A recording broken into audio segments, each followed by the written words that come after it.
Hello there, fighting game fans, and welcome to another episode of Build the Roster, the show where we take a hypothetical fighting game and build our dream roster around it. And this year, there have been a lot of fighting games in the news. King of Fighters is getting ready to drop, multiple new games just got leaked in a massive dump from Nvidia, Smash Bros just announced their final character, and it was kind of a big deal. Look at this. Oh my god, he did it! Yeah, that was pretty cool.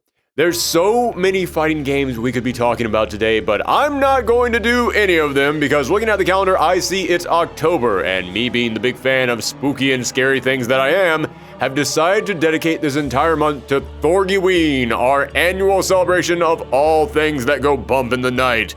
So today, on Build the Roster, we need to make a fighting game based around something that's appropriate for this, the darkest and most macabre time of the year. No, we need something more sinister. No, something more monstrous. No, we need to find a subject that just screams terror, madness, pure unrelenting evil that reaches into the darkest pits of the human soul. We need...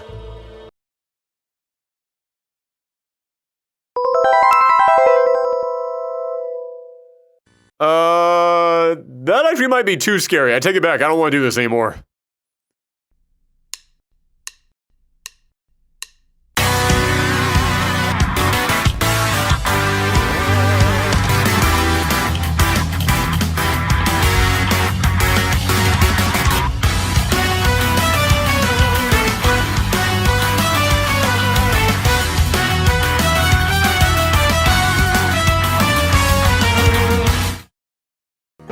Hello, boils and ghouls, and welcome to another episode of Build the Roster, the show where we take a hyposcarical, frightening game and build our Scream roster around it. I will never try and do a Crypt Keeper impersonation again, and I apologize. Anyway, yes, as I said, all month long we're celebrating spooky, scary video games, and nothing says scary quite like Konami. Now, some of you might be confused because when you think about supernatural fighting games, your mind instantly goes to Darkstalker or Terrordrome. Maybe Melty Blood? Yeah, there's not a whole lot to choose from.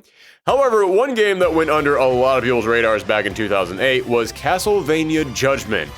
Yes, I'm sure this is coming as a shock to many of you, but I assure you this was real. Believe it or not, Konami used to make video games. I know, I couldn't believe it at first either, but it's true. Okay, I promise I'll stop making fun of Konami. I mean, not now, obviously, but at some point in the future. But yes, for the Wii in 2008, there was a Castlevania fighting game, and I'm actually tempted to do a retrospective on it one day, simply because the more I look into it, the crazier this game gets. The story revolves around this mysterious man named Aeon, a guardian of time who summons fighters from across the Castlevania series in order to try and stop a creature from the future from destroying the timeline. It was an arena fighter that attempted to mimic elements of the gameplay of Castlevania by having breakable items on the stage that could give you health. There's sub-weapons that each character could use, but you would have to collect hearts while you fought in order to charge those sub-weapons, and nobody cares about any of that because, dear God, look at what Simon is wearing. Yes, probably the most infamous thing about this game is that it featured redesigns of classic Castlevania heroes and villains, all done by Takeshi Obata, the lead artist for Death Note, which explains why Simon Belmont now looks like a roided out Light Yagami. These designs were shocking, and I'll admit there are actually a handful of them that I like. I think Cornell looks pretty sick, and hell, I even think that the new character Aeon is over the top but in a fun way. However, so many other characters on this roster were just perplexing at best and mind-blowing at worst. You've got the rugged pirate Grant looking like a cross between a mummy and Valdo, Eric Lacard was now a fancy tween, and Carmilla, the recurring monster from the games who was just a face, well, now she had a body, and that body was this. Wow, just... What exactly can I say about this design that isn't already being conveyed to you by what's on screen right now? Obata, you either didn't realize how ridiculous this was going to look, or you just didn't care. Either way, I'm almost impressed. Now, when this game was released, it was met with overwhelming... yikes. Yeah, critics didn't like the gameplay, fans didn't like the super animification of the redesigns, and the game only sold 160,000 copies. However, I will admit, with as much bad press as this game got, as much as everyone disliked it, I actually played it, and I also hated it. Yes, this game is that bad. I thought I liked the game. I spent years trying to defend it. But I went back and played it to get footage for this video, and wow, what was I thinking? This thing is just a clunky, unpolished nightmare. But even though everyone hated this thing, I still think a Castlevania fighting game is a good idea. There are so many great characters, and the Castlevania fanbase is strong enough that everyone has their favorites, so you know they'd be hyped to see them get announced for a new installment. And you know something? This is actually the 35th anniversary of Castlevania. Yeah, that's a pretty big deal. And after years of moving away from console game development, there are fairly sizable rumors spraying around at the time of this recording that Konami is looking to create not only a brand new Silent Hill, not only a brand new Metal Gear Solid, but also, you guessed it, a brand new Castlevania. And after the success of the Netflix show and the excitement everyone showed for Simon and Richter's inclusion in Smash Bros., I'd argue this is the best possible time for a Castlevania resurrection. So, could it happen? Could Konami really be willing to bring back Castlevania?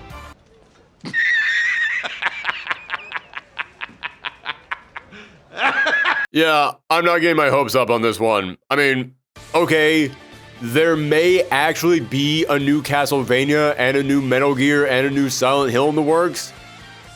But have you seen the games Konami has been putting out ever since they moved towards gambling games? Yeah, I'm keeping any and all expectations at 0 over here. But you know what? It's October, the time of the year where we load this channel up with videos dedicated to spooky games. And Castlevania is celebrating its 35th anniversary this year. And they even had a weird fighting game installment in the past. So what do you say today on Build the Roster, we ignore the crushing reality of what is likely to come, and let's imagine that Castlevania comes back with a string of new popular games, and Konami even decides, what the heck, let's give Castlevania Judgement another try, and it's up to us today to build that roster.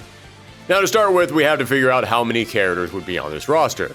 The last Castlevania Judgement launched with 14 characters, and I'm sure that today, if the game was made, Konami would probably launch it with maybe, I don't know, 6 characters and then have like 20 DLC characters all lined up and some kind of a crazy gym system that just turned into a pay-to-win mechanic.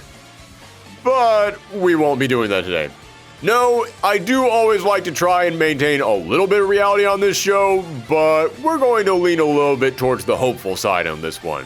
So I'm going to go with 16 characters for today's episode. The reason for that being that, as I said last time, the game had 14 characters, which is a little on the low side, but considering Konami hasn't really been focusing on console games in a while, I doubt that whatever money they would allot to this game would be anything special. But I do think that we could safely still go a little bit higher than last time. So I'm going with 16 characters, since that would still keep us close to the original game, and that's how many characters Street Fighter V launched with, and that was another game that suffered several cuts to its budget and multiple behind-the-scenes problems that this game would probably go through as well. But also, and most importantly for today's episode, 16 is an even number, which is good since we're going to start things off by splitting the roster right down the middle. Yes, Castlevania Judgement did a lot of things wrong, but one cool idea that they did have was that half the roster would be, as they called it, Warriors of Light, and the other half would be Warriors of Night. In other words, half the roster would be humans and the other half would be monsters. I think this was a fun idea, and for our purposes today, it will encourage some more creativity in the roster. So 16 characters, 8 Warriors of Light, and 8 Warriors of Night. But we won't be dividing these teams up exactly like they did last time. You'll see what I mean in a moment. But for now, let's kick things off with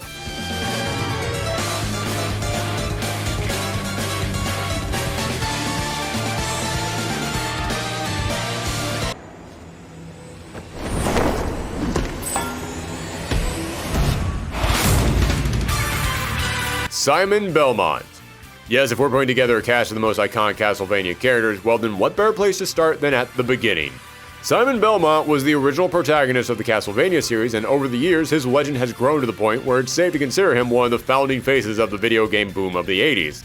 And to this day, if you ask someone, who is the protagonist of the Castlevania games, Despite the fact that Simon hasn't been the star of any of these games in decades, at least not in the main continuity, people would still probably gravitate towards him. However, we would change him up from how he appeared in the last game, and I'm not just talking about his appearance, but yes, we would go back to his barbarian look rather than buff light Yagami, but we would also change up his playstyle to match this change in appearance. Yeah, let's go ahead and bring this up right now. There's one big problem that we're going to face with the idea of putting together a bunch of heroes from the Castlevania series into a fighting game.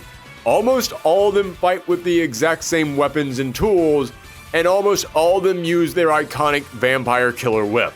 So we'll have to think of some ways to make them all feel different, and when I look at Simon, I see a mountain of muscles. Heck, there are even some version of Simon's backstory that says he was raised by barbarians. This dude is built like a brick beef house. Also, since Simon came from the very first game, that means he had access to fewer skills and abilities compared to later heroes. So let's merge these two ideas together and have Simon mostly fight with physical attacks. He would still have his whip, obviously, but it would be slower than some of the upcoming Belmonts. However, it would hit much harder, and most of his special moves wouldn't involve any sub-weapons, but instead would rely mostly on his own physical strength, with strong armored punches and grabs, making him pretty much the big grappler of the game. Now, speaking of some of those upcoming Belmonts, our next fighter is...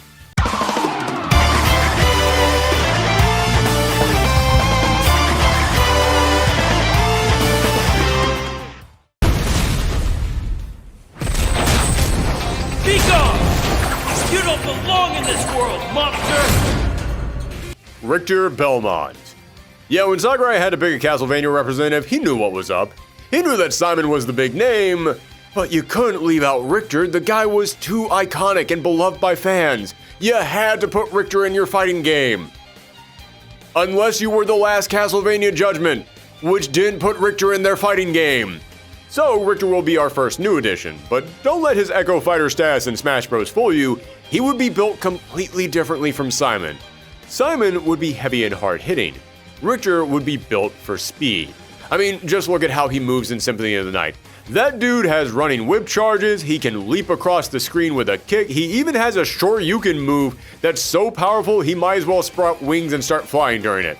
All of these would be special moves that he would have in this game that he would use to keep getting in the opponent's face, because as you can guess, Richter would be this game's big rushdown character. This also means that while, yes, he would use his whip, he is a Belmont after all, he kinda has to use it, it would have a shorter reach, but it would move faster, and he would mostly use it in special moves that allowed him to get in closer, like that charge that I mentioned earlier. Now, I've got one more Belmont lined up before we move on to the other characters, and so far we've got our Grappler Belmont, we've got our Rushdown Belmont. There's one more big type of fighting game character that I think our final Belmont would fit quite well.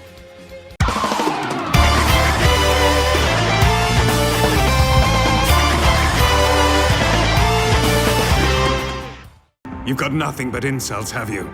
A tired little...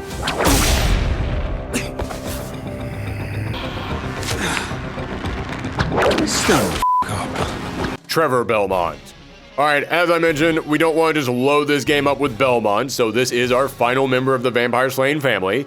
I feel like 3 is a good number to cover a decent variety of the story's history as well as playstyles, and Simon and Richter make way too much sense. Simon because he was the first protagonist in the franchise, and Richter was the big Belmont behind the second resurgence of the series.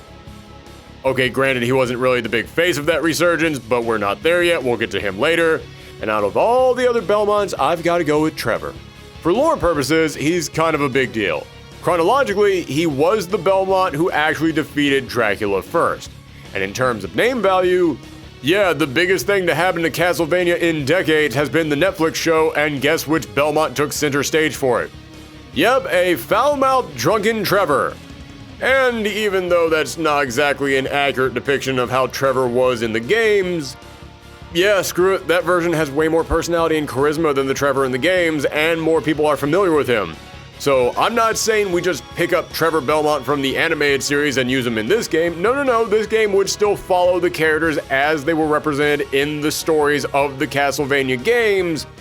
But we could take a few design elements from Trevor in the animated series, maybe give him a little bit of Trevor's personality from the animated series, just so that way anybody who was a fan of that animated series and migrated to this game from there would be able to look at this Trevor and go, oh, okay, I can see some connections in here. And as for how he would play, this would be the Belmont who really uses that whip to its full potential. He would be the zoner who smacks the vampire killer whip around and throws out crosses and holy water, all to keep your opponents at bay.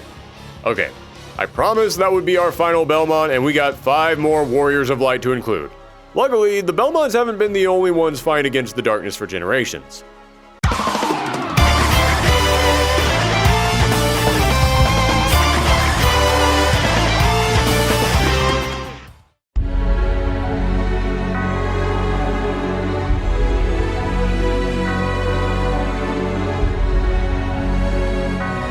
Shanoa. Yeah, Shanoa is a fan-favorite character from the Castlevania Order of Ecclesia games for the DS. Which means that if you don't already own them, there's pretty much no chance that they will ever be re-released, and they are currently going for hundreds of dollars online. Crap. If only there was some way to play that game on your computer. Anyway, yeah, people actually love Shanoa, and her game actually had some of the best reviews of any game in the Castlevania series. Kinda stinks that right after her game came out, Konami decided to reboot the entire franchise because there was a lot of potential behind her, and she probably could have gone on to be a big star in multiple new installments. She's part of the titular Order of Ecclesia, which is an organization designed to battle Dracula in the absence of the Belmonts, and she accomplishes this by using glyphs. These glyphs grant her a wide range of weapons and abilities, but you can also combine these glyphs together to get stronger versions of these attacks. So I'm picturing Shanoa would be a character who specializes in variety. She would have a wide range of special moves and different types of attacks, but she would also have EX versions of these specials that greatly change what they could do. So let's say that you have a special where you slash with a weapon, but if you use the EX version of that move and you use up some of your super meter, then you can do the Union version of that move where you summon out a much larger weapon. Same thing goes for your projectiles. Your EX version would be a much larger version of the attack, and of course for her big super move, she'd use the Dominus Union that is basically a stage-clearing explosion.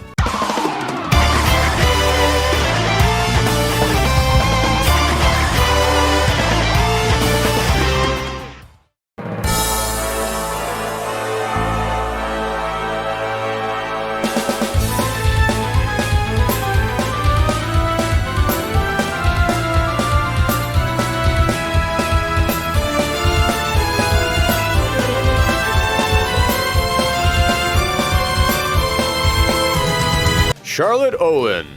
We need a spellcaster in this game, and at first I was going to go with Sifa Belnades, but she wasn't the last Castlevania Judgement, and I kinda want to make sure that we get some fresh faces in here. And while we're talking about the DS games, Portrait of Ruin was also a very well-received installment, and in that game, you can play as 2 characters, Jonathan Morris and Charlotte Olin.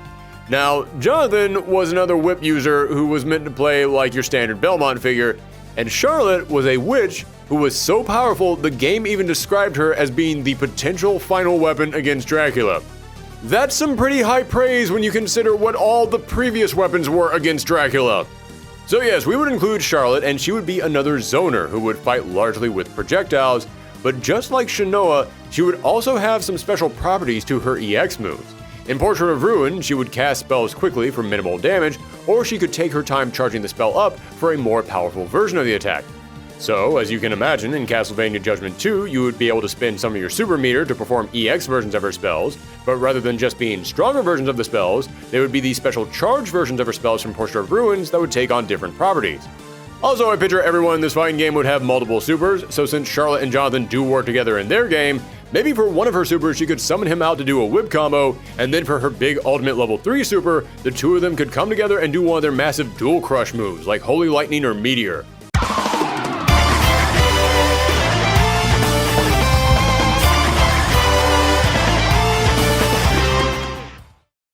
My family are vampire hunters too, so I guess that means we should be friends now. Sure, friends. But Maria, you're too young for this. You just let the big hunter here take care of that bad man, okay? Oh, you don't know anything. I can handle this just fine. Maria Renard. Maria was one of the mains that Richter had to save in Rondo of Blood, and she was the only one of them who, after you saved her, could actually be playable. despite the fact that she was 12 years old. Yeah, it was an odd choice, but it worked out for the best. People really liked Maria, and she was even playable in The Last Judgment. Although again, like many of the other playable characters, she also received a rather questionable redesign. I mean, first off, if Simon Belmont now looked like buff Light Yagami, Maria now looked like shrunk down Misa Amani. But also, Maria has the power to control animals, or at least call upon animal spirits for help.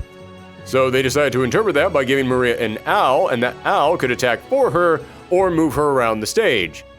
But the owl was stuck at the end of Maria's staff in a cage that was about an inch shorter than the owl's actual body. Yeah, I don't even know why this owl is on Maria's side. If you put me inside of a cage that small, the moment that you let me out, I would just start pecking at your face in retaliation. So, we will not be doing that again. Instead, I think that there are way better ways that we could depict her special connection with animals. For starters, we'll go with the adult version of Maria that was in Symphony of the Night, and she'll be able to call out her animal friends as part of her special moves, such as birds and cats to run around the stage and attack, and maybe she could even use her turtle to act as a shield. And in Rondo of Blood, these animals were all meant to be cute and cartoony, but that's because Maria was, as I said, 12 years old. Each of these animals are actually based around 4 legendary guardians in Chinese mythology, so since Maria would now be older, they could be a bit bigger and tougher. For example, in Rondo of Blood, her cat was a tiny house cat, but it's based on a white tiger, so let's have her actually be able to summon out a tiger. And of course, for her big super, she would call upon her dragon or all 4 spirits at once to attack the entire screen with a massive blast.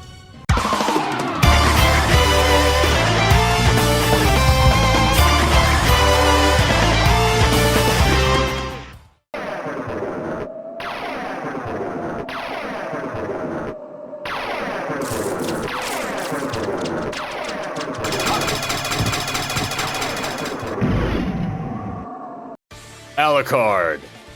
Okay, this is where I start to really divide from the previous game. Because remember how I said that the roster was divided into Warriors of Light and Warriors of Night? Well, in the original game, Warriors of Light were all humans, Warriors of Night were all monsters, and that's how they were split up. But because of that, multiple heroes like Alucard and Cornell were put on the Warriors of Night side along with big villains from that series, and that was just kind of weird to me. So, yeah, screw it. This is our hypothetical game. I say now the Warriors of Light are all heroes and Warriors of Night are all villains, which means Alucard is now moving over to the Warriors of Light side. And I don't even think I really need to say all that much about Alucard. He's the son of Dracula, so he's important to the world of Castlevania, and he was the face of Symphony of the Night, a game that many people consider to be the best Castlevania game and one of the most influential games of all time. He has to be in here. He would be a super agile character with speedy dashes and high jumps, maybe even give him the ability to turn into mist or animals for some of his attacks or dodges that could lead into counters. And make sure you give him a backdash that could combo into a variety of other attacks, because if you've ever watched a speedrun of Symphony of the Night, you know you can't have Alucard in your game without giving him a godlike backdash. And for the final character on the Warriors of Light side,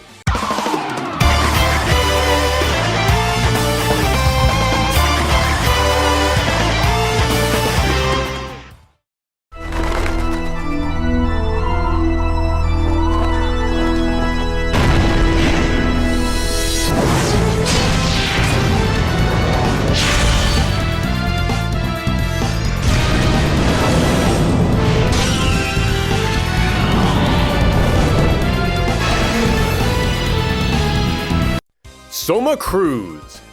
Yes, I know it might seem odd for the reincarnation of Dracula to be here on the hero's side, but despite his background, yes, he was a hero. Plus, just look at the dude. He has to be on the Warriors of Light side. This guy is so bright, he's practically glowing. I could work a really easy sparkling vampire joke in here, but in the interest of good taste, I will not. Yes, Soma was introduced in the Game Boy Advance game Aria of Sorrow, which many people actually call their favorite Castlevania, and as someone who recently went back and played it for our month of spooky videos, yeah, it's pretty darn good. And people do love Soma, so he has to be in here. We'd give him a sword, since that's the weapon he's most often depicted with, and like Shanoa, Soma can gain a massive variety of new abilities that he can equip. But instead of making him another variety fire like her, we would stick to a few key abilities. We would give him his Fireball, a bat transformation allowing him to dash around the stage, and the ability to heal back some of his life with certain attacks. Now, out of all the abilities that we could give him from the game, why would we pick these 3 abilities? Because those are the 3 abilities that you need to equip to Soma when you fight the big boss of the game in order for him to realize, oh wait, I'm actually Dracula. Meaning, those are the 3 canonical powers that we know he has to use. Okay, that is half the roster. The Warriors of Light are done, which means that now it is time to move on to the Warriors of Night. And as I said before, we're deviating from the last game, because in the last game, the Warriors of Night were all monsters. But that means that some of the monsters were heroes. No, in this game, the Warriors of Night are specifically going to be villains. So let's bring on the bad guys and start with the most obvious choice.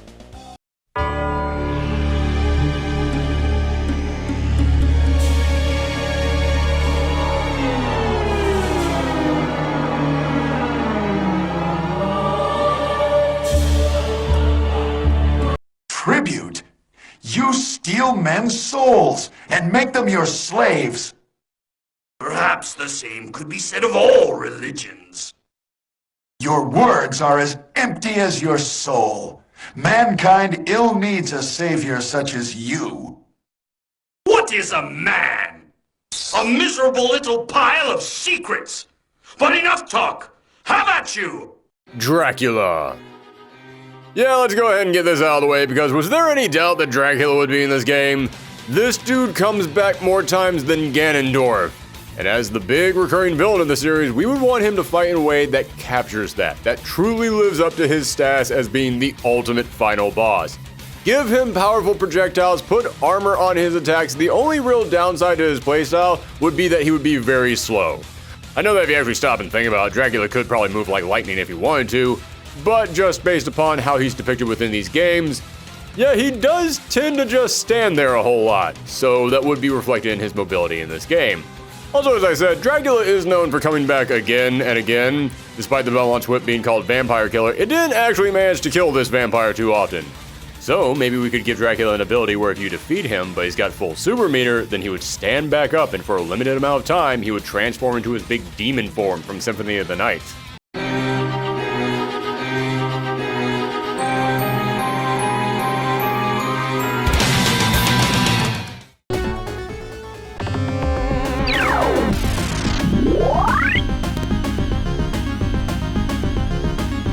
Elizabeth Bartley. This might be an odd pick, but what can I say? I do love me the odd picks. And I think Elizabeth Bartley actually fits in here pretty well.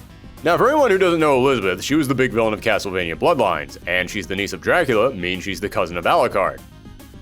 Which implies that Dracula has either a brother or sister, and that really feels like a plot point that should have come up at some point in time, but oh well. She would be the big zoner for the villain's side, because during her boss fight, she teleports all over the screen and summons out a variety of elemental attacks. Which lets me know that in a fighting game, she would definitely be someone who tries to stay away from the opponent. Now, here's the interesting thing about her. When she starts the fight, she transforms into a giant Gorgon. Although, some people say she doesn't transform into it, instead she summons out a Gorgon to fight you. Yeah, this was the Sega Genesis. There wasn't exactly a budget for big cutscenes back then that could explain what was happening in a fight. So, since we don't really know whether or not she summons out a Gorgon or she can transform into one, here's my compromise. One of the most iconic, and by that I mean annoying, enemies in Castlevania history are the Medusa heads. These floating, bobbing, disembodied heads have brought many players' runs to an end. So, since Elizabeth is a zoner, for one of her moves, let's have her send a Medusa head flying across the screen. You want to create the ultimate projectile that will mess with your opponent and keep them from being able to successfully close in on you? This is it.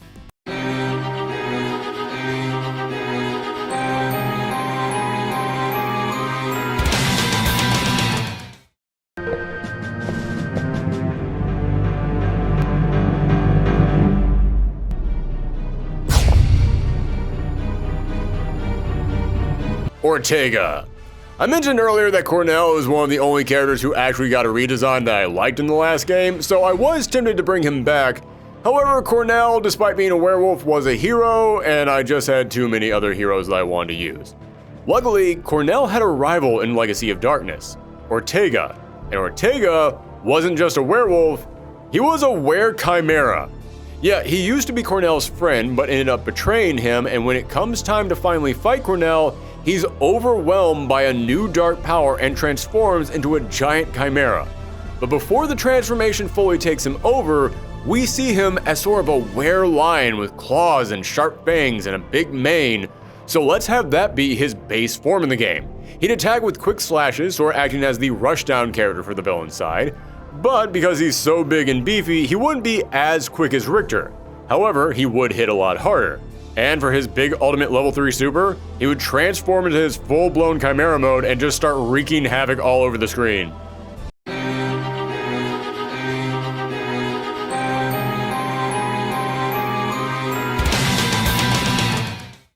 Not only did my lord die because of you, you stripped me of my pride, my home. Now I shall make you suffer as I suffered. You shall die a most painful, gruesome death! Isaac. If you've watched the Netflix Castlevania show, then you might think that you're familiar with Isaac, but in the games, he was actually quite different. In both versions of their origins, Isaac was a forge master for Dracula, a human who could summon out monsters, and he and Hector were responsible for creating Dracula's army of creatures.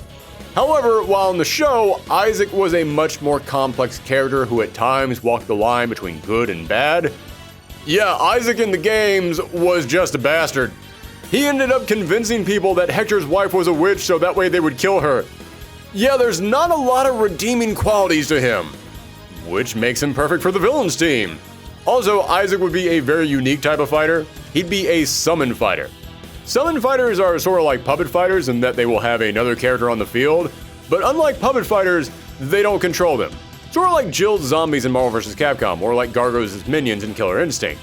So let's give Isaac 2 or 3 different special moves where he could summon out a monster to walk across the stage and attack, but there would be a cooldown time between when you could summon them out, so that way you couldn't just make it too broken and fill the entire screen up with ghouls. However, if you spend some meter to pull off an EX version of these moves, then you could summon out 2 creatures at once, or summon out a bigger, stronger version of the monster. And speaking of monsters,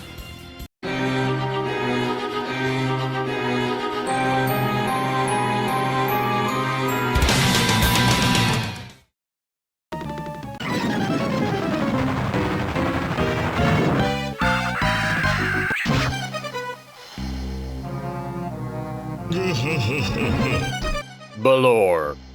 I would love to take one of the bosses from the series, not just the big name characters, and transform them into a fighter. The last Judgment game tried to do that with the Golem, but that was just way too basic. They weren't really based on anything, they were just kind of a big beast. They could have come from any game or from none of the games. In the end, they were just a big monster, and that was it. However, I will admit, the idea of giving the Monsters team just a really big hulking figure that stands head and shoulders above all the other characters on the cast isn't a bad idea. It would really capture the idea that you're going up against creatures that aren't quite human. And lucky for us, there is a recurring boss in Castlevania that is a giant monster.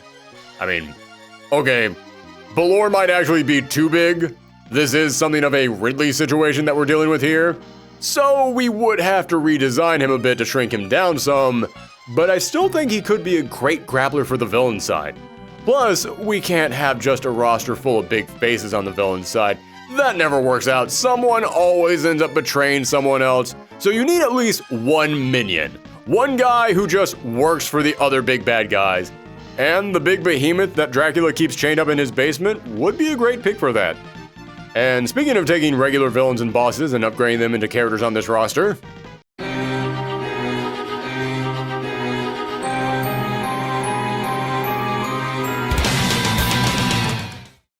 but I will have everything that they had, and they will all be dead. I will have the world I want. Carmilla. Okay, I know I said that her redesign was way over the top in the last game. But if you had to choose a random boss from the previous games to transform into a character, Carmilla isn't a bad choice. In fact, including her as a character in this roster would actually work better now than it did when Judgment actually came out, because since then, she's gone on to be a big villain in the Lords of Shadow games, which we're not actually going to pull anyone from those games since they exist on a separate timeline, and we're already doing time travel, which is complicated enough on its own. But still, she did get promoted to humanoid villain in that game, and that does say something. That does mean that people are more aware of who this character is, and she was a major villain in the Castlevania animated series, meaning everyone who would come to this game only knowing characters from the show would be expecting to see her. So yeah, for this spot on the roster, just do what we did with Trevor earlier on, and we would probably end up doing a little bit of it for Isaac as well, and take little bits and pieces of her interpretation from the animated series, as well as her interpretations in the various other games she's appeared in, and combine them all into a new design. Maybe give her a long flowing dress that resembles her look from the animated series and Lords of Shadows, but we could also give her a mask that resembles her appearance when she was a basic villain, or give her some armored shoulder pads on her dress in the shape of the skull that she rides on when she's a boss.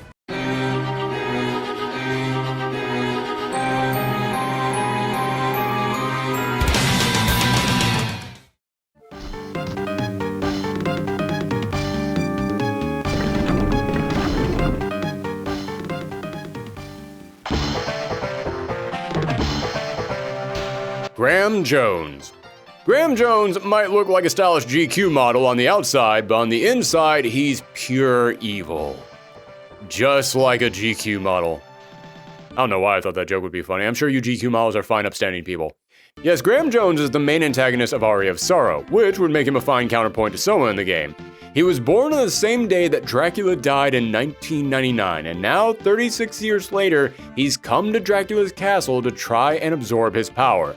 However, unlike Soma, who ended up absorbing a wide variety of powers, Graham sort of absorbs the big monster side of Dracula. So, we could give him some projectiles, like the fireballs and meteors that he sends out during his fight, but if the opponent gets too close to him, then that way he could bring out a pair of giant monster hands that could grab the opponent, making him a good all-rounder type of character with a decent variety of attacks from all points across the stage. And that means it's time for our final character. And if we need a character to close all this out and bring everything to an end, what better choice is there than...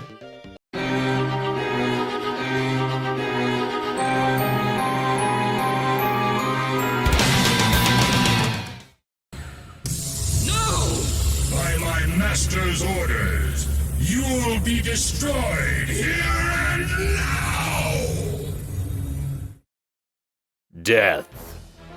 Yes, if you've never played a Castlevania game in your life, then A, I'm shocked that you made it this far into the video, thank you for watching, and B, you're probably shocked to hear this, but yes, Death itself is a recurring boss in the Castlevania series. In fact, not only is he a recurring boss, he's actually a servant for Dracula, so he would be a great choice to put in here. In fact, he was already in the last game. Not that I could blame you if you didn't realize that, because this is just a collection of random bones. Again, not the best redesigns in this game. So let's bring him back with a more classic hooded floating design, and as for how he'd fight, I actually think the fight against him in Aria of Sorrow works pretty well as a base. In that fight, he can summon out tiny Saisei sent across the screen, and he can also cast giant Magneto-style pillars of energy, as well as perform a powerful charge attack.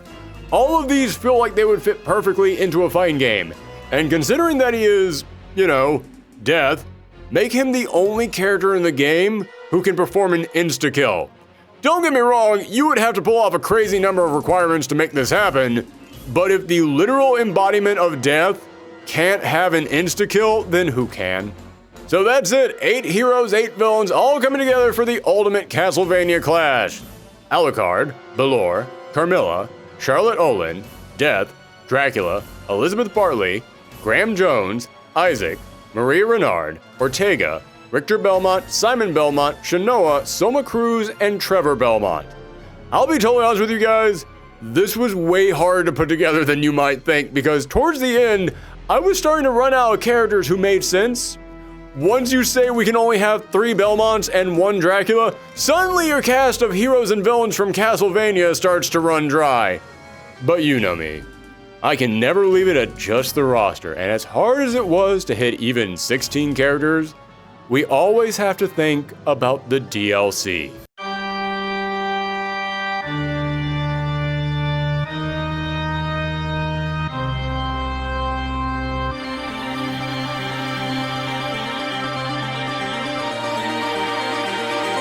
Now, normally on this show, when we talk about the DLC, I always put 6 characters in there, but that's just because I personally think that's a solid collection of characters for a big, massive season that would keep the game alive for a whole year until the next season drops. But A, if this game got made, you know Konami would not put that much money into it. And B, it's a Castlevania fighting game. This is here for fan service, not to be an ongoing sport that gets spotlighted at EVO. So I think if we got DLC, we'd probably only get about 4 characters max. And again, considering how many characters I'm running through, that's about as many as I could possibly hope to add. First up, a character who feels necessary to complete the trio, Sifa Belnades. Yes, after making such a big deal about Trevor being in here because he's the guy from that show you all like so much, so let's put him in here so that way fans of the show will buy this thing. It kind of felt like I should include Sifa on the starting roster since she's one of the big 3 heroes of that series. However, as I mentioned earlier, she was in the last game, so it does kind of feel like I should include a different spellcaster in here just to make this roster feel more new, but also because we've already got Trevor and Alucard on the hero side, and on the villain side we have Dracula, and we also have Carmilla and Isaac, even though they would be different than how they were in the show. If I included another character from the show in here, that would mean a third of this roster would be characters directly from that series, meaning this would kind of stop feeling like a Castlevania fighting game, and more like the Castle the Animated Series fighting game plus a bunch of guest stars. But now that we're in the DLC, yeah, everyone is on the table. There's no more rules when it comes to DLC. So let's make sure to bring Sifa back into the game. She would be the very first character that we start everything off with, so that way we've got the name brand value from the series, getting everybody's attention pulled to it. And she would of course be a zoner since she is a spellcaster, but we would make sure to give her a different set of spells from Charlotte and Elizabeth to make sure that she has her own identity. Next up, another character for the hero side, Julius Belmont. He was the Belmont of the Soma Cruise games, meaning when he first popped up, he was actually one part ally, one part adversary, as he had to stop Soma upon realizing who he was. I've actually seen multiple people say that according to the lore, he's actually the strongest Belmont since he's the one who finally sealed Dracula away, so not only is he from a popular game, but he's also got the power to back up his roster spot. I'd say make him play sort of like a combination of the 3 previous Belmonts, by which I mean Richter was rushed down, Simon was a tank, Trevor was a zoner. So if Julius is supposed to be the strongest Belmont, have him be that perfect spot right between all 3 groups. He wouldn't be as good of a zoner as Trevor, but he'd be better at it than Simon and Richter, and he wouldn't be as good of a rushdown as Richter, but he'd be better at it than Simon and Trevor. You see how this goes. Now we've got 2 more DLC characters, and they're coming from the Warriors of Night side, and I'll be real with you, I'm going to get weird with these last 2 picks. You know me, you know that I don't just like the faces, I like the freaks. I like the odd picks. And I've always said DLC is the perfect place for the characters who are too weird for the base roster. And for my first Warriors of the Night pick, Gabriel Belmont. I mentioned earlier that I wasn't going to include anyone from the Lords of Shadow games since they take place in a totally different timeline, and that would make things even more complicated, and in a game involving time travel, the last thing you want to say is, let's make things more complicated. But again, DLC. Rules are out the window. And if you haven't played Lords of Shadows and you want to know why a Belmont would be on the side of the Warriors of the Night, it's because, massive spoiler for that game coming in 5, 4, 3, 2, 1, because Gabriel Belmont becomes Dracula in that game. Yes, a Belmont who would become the King of Darkness was your protagonist in that game.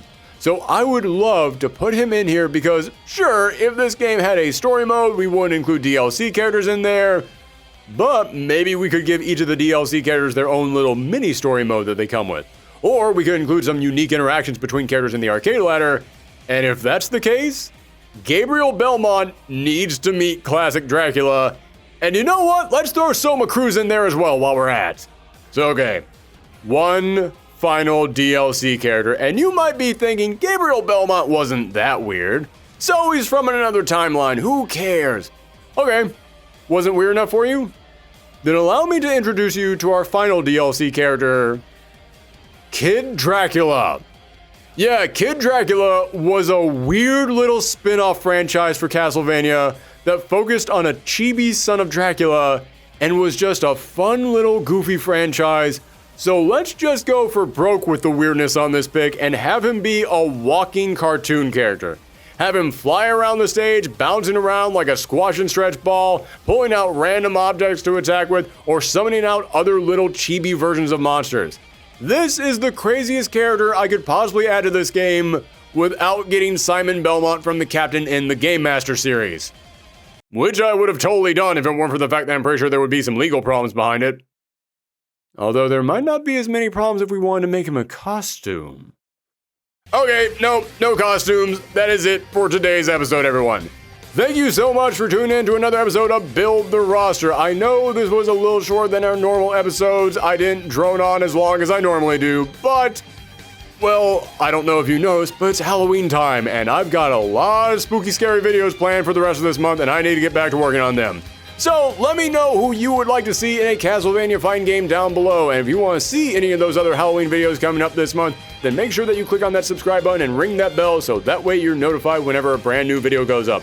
And you can follow me on Twitter at Thorgy's Arcade so that way you keep up to date with us and know about all the upcoming projects that we have. Thanks for tuning in today, everyone. Stay safe out there, and happy Halloween.